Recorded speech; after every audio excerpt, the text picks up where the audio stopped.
called the guy, I think it was Malcolm X Academy out in California, and he was like, okay, well, are you ready to be the janitor? Are you ready to be the nurse? Are you ready to be the teacher and the principal and the administrator and the secretary and the doctor and the, you know, all that? He said, because if you're not ready to do all of that, don't even open.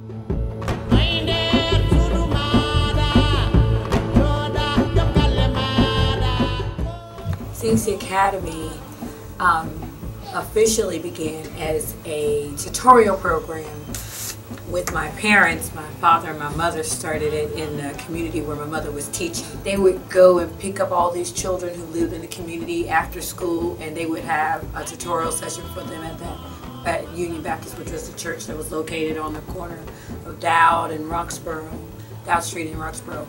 And they did that every Saturday, and then they'd take them out and get them a little snack or something like that after a couple hours of studying, and then they'd take them home. And, you know, I started homeschooling because my oldest was 6 or 7 at the time, and I said, okay. So I started going through the information, finding out what do you need to do to have a homeschool. Then another family asked me if I wanted to homeschool their kids too. I said, okay, but when you homeschooled another family, now you had to be a small private school. One of the other reasons why we were homeschooling was because we were just so disgusted with the way these children were being treated. That's when the medication and ADHD syndrome was beginning to emerge, and all these parents were having to place their children on this medication.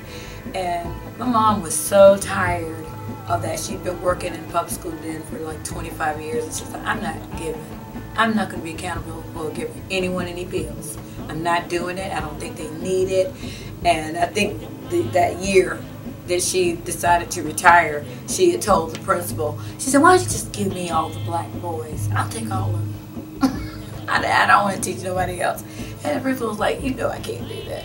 But that's how radical she was beginning to get about teaching our own children. Of course, you have these obstacles you have to overcome.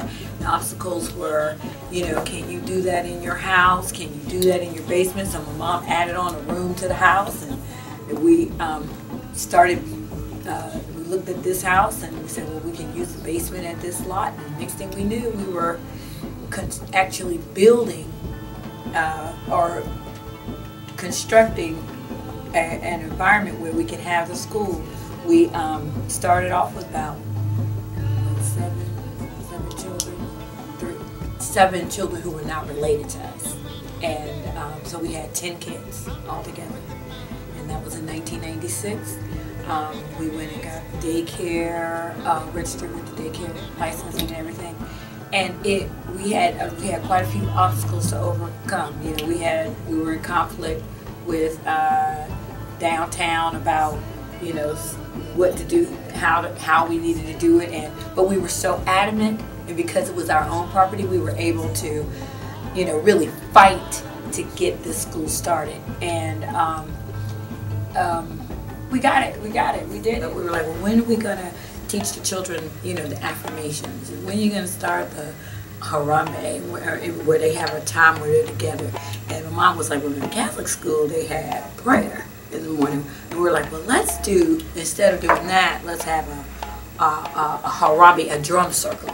So we started our drum circle in the morning and everything, and the children we didn't have anybody who really drummed, so I was drumming. Now we got drummers to do that, who have the skills and who have learned. But when we first started, it was just somebody hitting the drum like this. It was so, well, basic. But, you know, you got to start somewhere.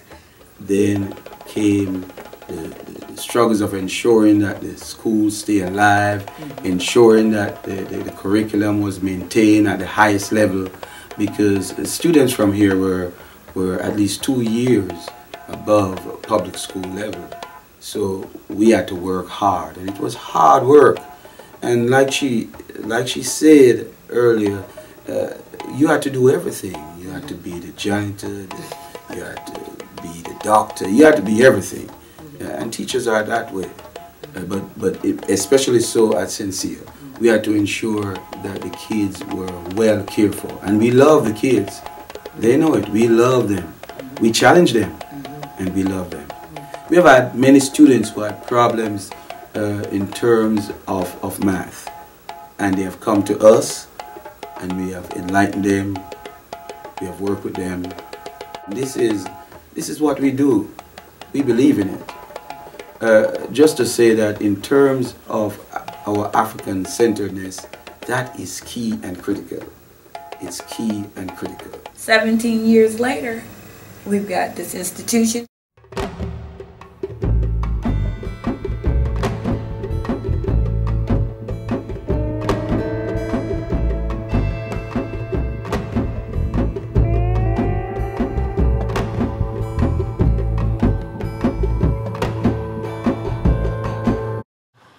Beautiful.